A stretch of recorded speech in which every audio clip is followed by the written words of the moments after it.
Hello, everybody. Welcome to a patch note overview for version 2.4 of War of Champions. This is the first one that I've ever done, so we're going to see how it goes. Basically, what we're going to do is just read through the patch notes for version 2.4, and I'll give my developer insights on why I made the changes, what changes I'm going to be looking at to see if I need to make more in the future, and just give a little bit of insight on everything that I've done. You can find these patch notes on our wiki at j.games.fandom.com. And yeah, let's get on with it. So, if you're watching this today, this should be, first of all, uploaded on the same day that it's released, which is January 15th, 2021. Um, this is probably going to be the last updates for a little bit of time, but I made sure to compensate for the delays that might come for the next update, version 2.5. First of all, I don't think I'm going to go through the characters. In fact, I know I'm not going to go through the new characters in this video. I want to make my own separate video for maybe each of these characters to really dive in depth to them. But to compensate for a potentially delayed version 2.5, I've added 3 new characters. In this one, we have Mayrosa, Jordan, and Ray Skyla. So make sure you go check those characters out, and if the videos for them are out already, go check them out as well. So let's start with the reworks. So I only did mini reworks this patch, and to be truthful, not a lot of characters are in desperate need of a complete rework, but there's a few characters that have noticeably outdated kits in some way, mostly through passives, and Arilla and Lifos are 2 examples of that. So let's start with Arilla. Her old passive was just that you could purchase a projectile protection enchanted book in your trait shop. Obviously not up to par with passives that we have today. I want to keep the same idea that Arilla is able to move because she's not able to take much damage from ranged characters. As brawlers, we know they're always in a weird state because they're not assassins and they're not marksmen. So Arilla's new passive is going to be that in her trait shop, she can upgrade a diamond chestplate, which she can purchase in the merchant base, to have projectile protection 10. I know this is a lot. So the upgrade cost is 32 nuggets. It's going to be a late game tool to help Arilla stay in the game later. We're going to skip Lanira as we go to talk about Lifos because he had a similar passive previously, Clawmail, which was just a Thorns 3 enchanted book.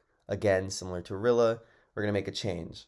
Unlike Arilla, I want Lifos to be a super tank that's just generally good. We have like tanks like Zakul who are really good against melee, and then tanks like Iglard who are really good against ranged. And I want Lifos to sort of be the general good mage, good tank, excuse me. So we've made Clawmail. In his trade shop, he can upgrade a full set of diamond armor to have Thorns 3. Each upgrade is 7 nuggets, so it's not free like Xerxes' upgrades to his diamond armor, because Thorns 3 on each set of armor is actually a lot, and I'm going to monitor that to make sure that it's not too powerful. Now let's talk about Lanira. So I really enjoyed the theme that her ultimate was, Unari's Sacrifice, which was a huge strength buff, but you also gained Wither, so you had to actually use that strength buff before the Wither killed yourself. I think that's a really good concept for a future brawler character. Maybe like a Blood Mage brawler. Lanira's ranged, and it was an oversight in design that strength does not have any effect on ranged weapons. So I reworked her ultimate trait to be more useful for her, and I'm really proud of the way that it came out. So it's now called Unari Ascension. It's going to cost 15 nuggets, and it's a splash potion that inflicts Levitation 1, Wither 2, and Blindness 1 for 5 seconds. This is meant to be used as sort of a stun in a different way. So you can use this on a assassin that's getting near you to temporarily lift them into the air for a few seconds, which will give you the time to shoot at them with your bow, and they'll have no way out unless they're like an Elios who can uh, apparatus away. Um, you can also use this in ranged versus ranged combat uh, to levitate yourself. Um, it does give blindness, and there was a reason for that, so that you wouldn't really want to use it on yourself, but you can if you really need to. Again, 15 nuggets. I think this is a good starting point for the cooldown cost. I'm gonna monitor that to make sure that's okay. But I'm really happy that I was able to uh, remove Unari sacrifice and make something better that more fits Lanira's kit. I also do recognize that Lanira is in a really good spot right now, and that this might just make her even better because she now has an ultimate trait that it actually contributes to her kit. So I'll keep an eye on that. Now let's move to the character changes, what we call balance changes. I have a lot of them here. The main goal for this version's character changes were to empower supports who really struggled in the jungle, because now that the game has become 2v2 instead of 4v4, the need for a support character isn't as high as it should be. So a lot of these support characters might already seem powerful in game in the right comp, but I want to make them more useful all around. I also have some changes to some really strong characters like Bizaraz that I'm sure a lot of players have been waiting for, because Bizaraz has been in a really, really good state for a long time. So let's start. We're going to go alphabetically. All right, we'll start with Azmera. Azmera is sort of our token healer in a more magical way than Claire is. So something that I liked Azmera having is some built-in jungle clear with the smite enchantment on her bow, Holy Smite. I'm increasing that from 2 to 5. So now you shouldn't need to buy any sort of melee weapon, maybe throughout the entire game, depending on your comp. So I think that's going to be a good change. I'm not going to make the bow do melee damage yet. I don't think I'm ever going to do that, but it is something that I've thought of in the past. Exalted, I'm also going to be decreasing the cooldown cost from 20 to 15. This is a revert of a change that happened a long while back. Yes, it's a 15-second immunity buff, but it needs to charge up and you need to use it probably before combat. And I think 20 nugget ultimate traits, the time has come and gone for them. So it's being lowered by 5 nuggets. Bizaraz, this is probably a long awaited change. I'm very happy to make these changes, and I'm happy with the way they came out. I don't want to gut the character. I really do like Bizaraz's unique playstyle. It's just too strong. There's too much variability in what he can do. So first of all, Shervaberry, the duration of the effect of levitation, is being reduced from 30 to 15 seconds.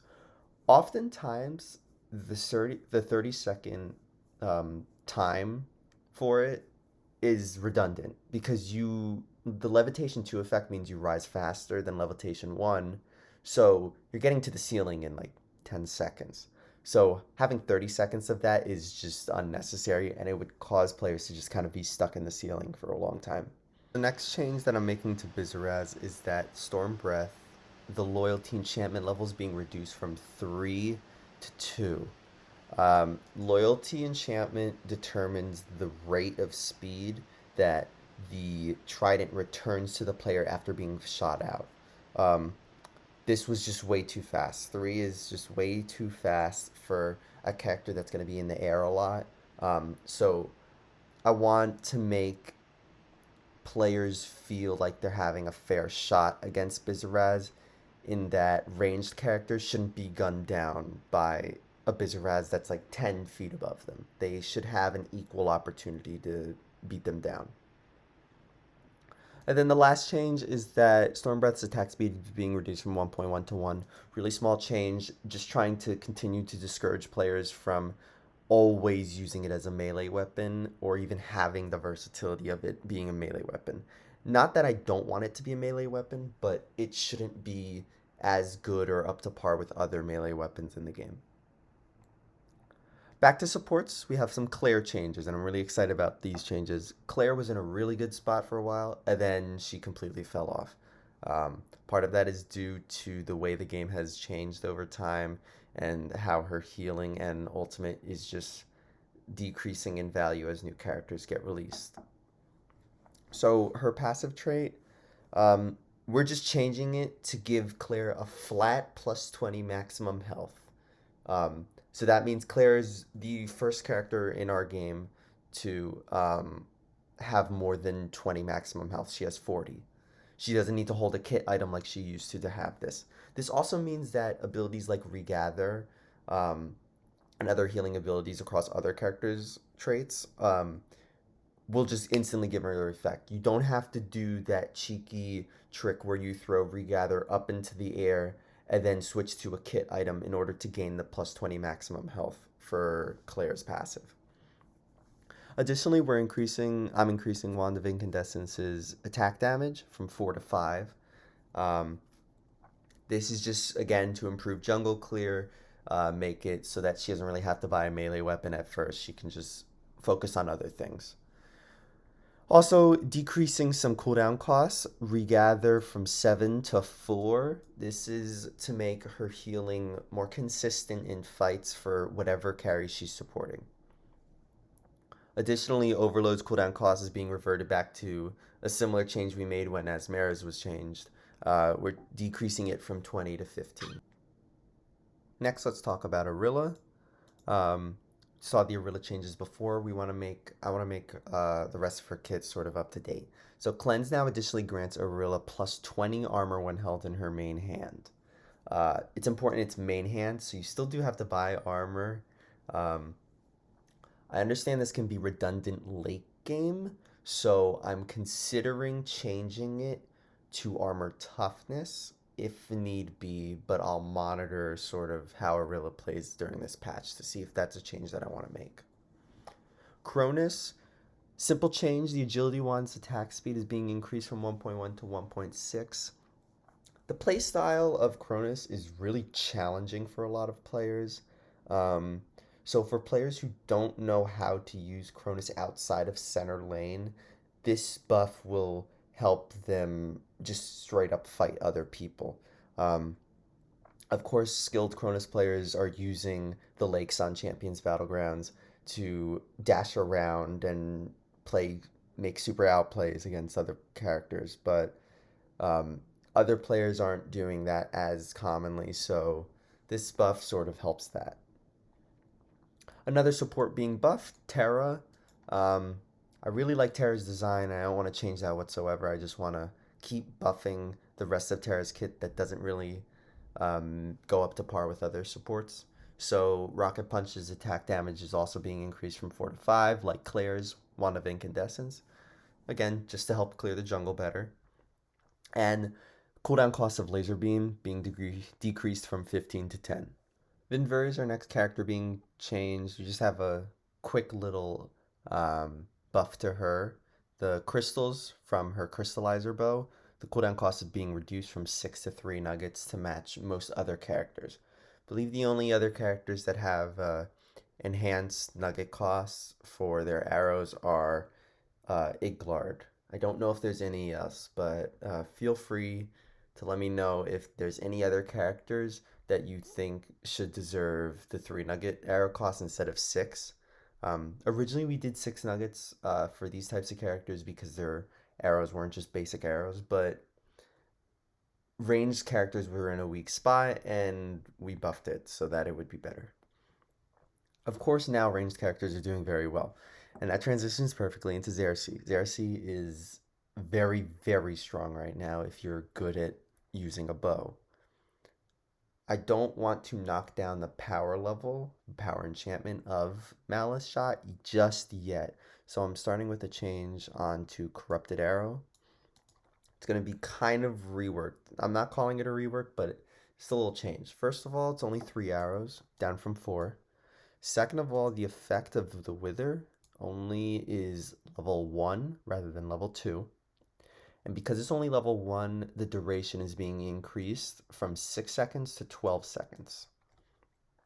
Gonna make this ability more of a damage over time ability rather than a burst ability. It's gonna work more like poison, but it can kill if it is able to. And our last change is to Zambivona, who, because the game is 2v2, has really started to suffer. So you're now going to spawn in with 15 nuggets instead of the normal starting 12. This is a huge change. It means you can start with an iron sword and you can invade immediately, or you can start on top of an enemy character immediately and immediately set back the enemy team. Additionally, Blood Tinker's strength level is being increased from 2 to 3, and Earth Tremble's slowness level is being increased from 3 to 4. Just some basic changes to help your allies out. Next, I'm just going to go quickly over the new skins. I have a new skin line coming out this version called Necromancer's Shadow Assault. It's a take on the Necromancer skin line that I did last year. So some skins for Terrell. We have Shadow Assault Terrell. Um, this is the first skin for Terrell, so hopefully all the players who really like Terrell can enjoy this skin. It's a legendary skin worth 80 emeralds, and all of these skins are legendary, by the way.